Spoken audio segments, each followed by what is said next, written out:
നേപ്പാളിലെ മിന്നൽ പ്രളയം റിപ്പോർട്ട് ചെയ്യാനെത്തിയിട്ട് 2 ദിവസമാവുകയാണ്.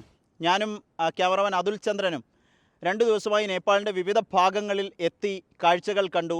അതീവ സങ്കടകരമായ ഉള്ളുലയ്ക്കുന്ന കാഴ്ചകളാണ്. ഞാനിപ്പോൾ നിൽക്കുന്ന ഒരു ഭാഗം, ഇവിടെ എത്തിയപ്പോൾ ഒരൊറ്റ മനുഷ്യർ ഇവിടെ എങ്ങുമില്ല. ശരിക്കും ഇതിൻ്റെ മണ്ണിനടിയിലുണ്ടാകാം എന്നുള്ളതാണ് നാട്ടുകാർ പറയുന്നത്. പലപ്പോഴും ഒറ്റയ്ക്കും തിരിഞ്ഞുമൊക്കെ ചില ആളുകൾ വന്നിട്ട് നമ്മുടെ ബന്ധുക്കൾ താമസിച്ച വീടാണിത് എന്ന് പറയുന്നുണ്ട്. ഞാനിപ്പോൾ നിൽക്കുന്ന ഭാഗം റസുവയ്ക്കടുത്ത് ദേവിഘാട്ട് എന്ന് പറയുന്നൊരു ബസാറാണ്. ഈ ബസാറിൻ്റെ ഞാൻ ഇരിക്കുന്നത് കാണുമ്പോൾ തന്നെ അറിയാം ഇതെല്ലാം തകർന്ന് ഇനി ഒന്നുമില്ല, മനുഷ്യൻ തന്നെ, ബന്ധുക്കൾ തന്നെ ഉണ്ടോ എന്നറിയാത്തൊരു സ്ഥിതി. നമ്മൾ പല ഭാഗങ്ങളിലും സന്ദർശിച്ചു. റസുവയിലാണ് ഈ മിന്നൽ പ്രളയം ഉണ്ടാകുന്നത്. അവിടെ നിന്നും ഈ നദി ഭോട്ടേക്കോശി എന്ന് പറയുന്ന നദി അത് മിന്നൽ പ്രളയമായി ശരിക്ക് ഒരു 20 മീറ്റർ താഴ്ചയിലൊക്കെയാണ് ആ നദി പലയിടത്തും ഒഴുകിക്കൊണ്ടിരുന്നത്. ഇപ്പോഴത് 10-20 മീറ്റർ ഉയരത്തിൽ ചെളിമണ്ണ് നിറഞ്ഞ് കുതിച്ചൊഴുകുന്നതാണ് നമ്മൾ കാണുന്ന കാഴ്ച. അത്രയും സങ്കടകരമായ സാഹചര്യം നമ്മൾ കാണുന്നു. ഇതിലേറ്റവും പ്രധാനം, ഇവർക്ക് വലിയ സഹായം ആവശ്യമുണ്ട്. അത് ഇന്ത്യൻ സർക്കാർ നിരവധി സഹായങ്ങളായി നൽകുന്നുണ്ട്. ഇതിനോടകം തന്നെ 100 ടണ്ണോളം സാധനങ്ങൾ, അവശ്യ വസ്തുക്കൾ, മരുന്നുകളൊക്കെ ഇതിനോടകം എത്തിച്ചു കഴിഞ്ഞു.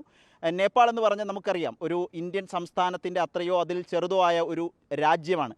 ഇതിന് സ്വന്തം നിലയ്ക്ക് വലിയ വരുമാന സ്രോതസ്സുകളൊന്നുമില്ലാത്ത ഒരു രാജ്യം. അവിടെയാണ് ഈ വിധത്തിൽ ആകെ ദുരന്തം വിതച്ചിരിക്കുന്നത്. നമ്മൾ പലയിടത്ത് സന്ദർശിച്ചു. നേരത്തെ പറഞ്ഞതുപോലെ റസുവയ്ക്കടുത്ത് നുവാക്കോട്ട് എന്ന് പറയുന്ന ഭാഗം, അവിടെ നിന്നും ഒരു 50 കിലോമീറ്റർ ദൂരം പോകണം റസുവയിലേക്ക് എത്താൻ, ഈ അപകടമുണ്ടായ ഭാഗത്തേക്ക് എത്താൻ.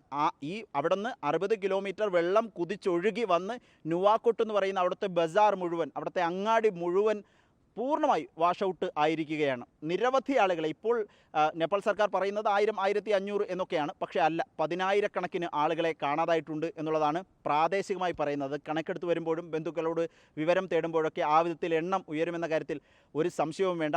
ഏതായാലും ദുർഘടമായൊരു സാഹചര്യത്തിലൂടെയാണ് നേപ്പാൾ മുന്നോട്ട് പോകുന്നത്.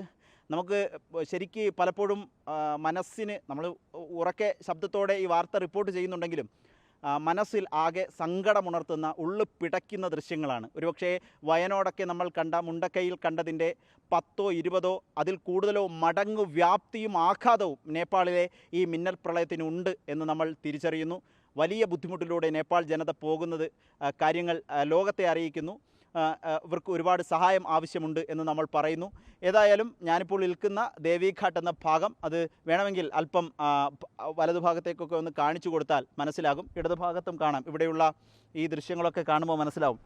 ഇവിടെ ആകെ തടിയും മറ്റുമൊക്കെ കയറി കിടക്കുന്നു. ശരിക്കും പറഞ്ഞാൽ ഇത് നദിയിൽ നിന്നൊരു 20 മീറ്റർ ഉയരത്തിലാണ്. പക്ഷേ അതൊന്നുമല്ല കാര്യം. നദി ഇവിടേക്കൊക്കെ കയറി ഒഴുകിയിരുന്നു. ഇവിടെയൊക്കെ തടിയും മണ്ണും കൂടിക്കിടക്കുന്നു. ഇവിടെ ഷട്ടറുകൾ തകർത്ത് അകത്തേക്ക് ചളിമണ്ണ് കയറിയിരിക്കുന്നതാണ് കാണുന്ന കാഴ്ച. ഏതായാലും സങ്കടകരമായ സാഹചര്യം. നമ്മുടെ വയനാടൊക്കെ അനുഭവിച്ചതിൻ്റെ 10 മടങ്ങ് അതിലപ്പുറം ആഘാതം ഉണ്ടായ നേപ്പാളിലെ ദുരന്ത ഭൂമിയിലാണ് ഇപ്പോൾ റിപ്പോർട്ടർ TV സംഘം ഉള്ളത്. അതിൻ്റെ നേർക്കാഴ്ചകളാണ് റിപ്പോർട്ടർ TVയിലൂടെ നിങ്ങൾ കാണുകയും ചെയ്യുന്നത്. ഇവിടെയൊക്കെ നമ്മൾ വരുമ്പോൾ സുരക്ഷാ ജീവനക്കാരുടെ, നേപ്പാൾ പോലീസിൻ്റെ അനുമതിയോടുകൂടിയാണ് ഇവിടേക്ക് എത്തുകയും ചെയ്യുന്നത്. പലപ്പോഴും പലയിടത്തേക്ക് നമുക്ക് എത്താൻ കഴിഞ്ഞിട്ടുമില്ല. ഹെലികോപ്റ്റർ മാർഗ്ഗമാണ്. നിരവധി പാലങ്ങൾ തകർന്നു. നമ്മൾ ഇരിക്കുന്നതിൻ്റെ വലതുഭാഗത്ത്, ഇടതുഭാഗത്ത് ഒരു പാലം പൂർണ്ണമായി തകർന്നു. 2 പാലങ്ങളുണ്ടായിരുന്നു, ഒരു ഇരുമ്പ് പാലവും ഒരു കോൺക്രീറ്റ് പാലവും. ഇത് രണ്ടും തകർന്നു. അങ്ങനെ മുഴുവൻ വാഷ് ഔട്ടായ ഒരു സ്ഥിതിയാണ് ഇപ്പോൾ നിലവിൽ നേപ്പാളിൽ ഉള്ളത്. പലയിടത്തേക്കും എത്താൻ കഴിയുന്നില്ല. ഹെലികോപ്റ്റർ മാർഗ്ഗമാണ് രക്ഷാപ്രവർത്തനം പുരോഗമിക്കുന്നത്. ഇപ്പോൾ നമ്മളുള്ള ഭാഗത്തൊന്നും ഒരാളെത്തിയിട്ടില്ല. ശരിക്ക് ഇതിനുള്ളിലൊക്കെ നിരവധി ആളുകൾ കുടുങ്ങിപ്പോയിട്ടുണ്ടാകാം, മണ്ണിനടിയിൽ ഉണ്ടാകാം എന്ന് ബന്ധുക്കളൊക്കെ പറയുന്നുണ്ട്. പക്ഷേ ഇവിടെ എത്താൻ അത്രയും സൈന്യ വ്യാപ്തി ഇല്ല നേപ്പാളിന് എന്നുള്ളതാണ് ഒരു കാര്യം. രണ്ടാമത്തേത്, ഇതല്ല ആദ്യത്തെ പരിഗണന. ഒറ്റപ്പെട്ട് എവിടെയെങ്കിലും ജീവനോടെ കഴിയുന്നവരെ രക്ഷിച്ചെടുക്കുക എന്നുള്ള ദൗത്യമാണ് ആദ്യം കാണുന്നത്. ഇവരൊക്കെ ഇനി എന്തു ചെയ്യും എന്ന ചോദ്യം മാത്രമാണ് ഇപ്പോൾ ഉയരുന്നത്, ബാക്കിയാകുന്നത്.